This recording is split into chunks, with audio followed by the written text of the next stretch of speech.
One of the stories we see in Mark 2 is the story of Levi.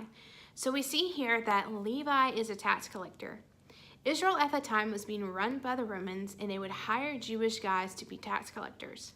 If you were a tax collector back then, you were seen as working for the enemy, the lowest of lows. Tax collectors would take advantage of the people in the city, and they would take as much money as they wanted to take because there wasn't a set percentage. The really cool thing that happens in Levi's story, while many people would see him out to be the bad guy, Jesus saw something in Levi that most people would overlook. Jesus sees potential. And you're probably thinking, why would Jesus call Levi to be a disciple if he is such a bad guy?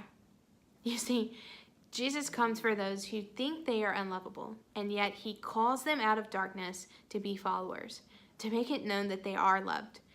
Jesus doesn't ask that we have it all figured out, but he does ask us to admit that we don't. And this is the gospel. Just like Levi in his brokenness, Jesus calls us to simply follow him and be his disciples. And if you're thinking, there's no way Jesus is calling me to be his disciple, does he even know what I've done? The things that I've said or how I've treated others? Yep, he knows it all, and here's the deal. I wish that I could stand here and tell you that I have everything figured out, but I don't. But we read what happens in the next few verses. In Mark 2:17, Jesus says, healthy people don't need a doctor, sick people do. I have come to call not those who think they are righteous, but those who know that they are sinners. Jesus simply asks that we admit that we are sinners, lay everything down at his feet, and begin to follow him so that we can begin to be passionate, determined, and committed to create space for others who need to come to know him.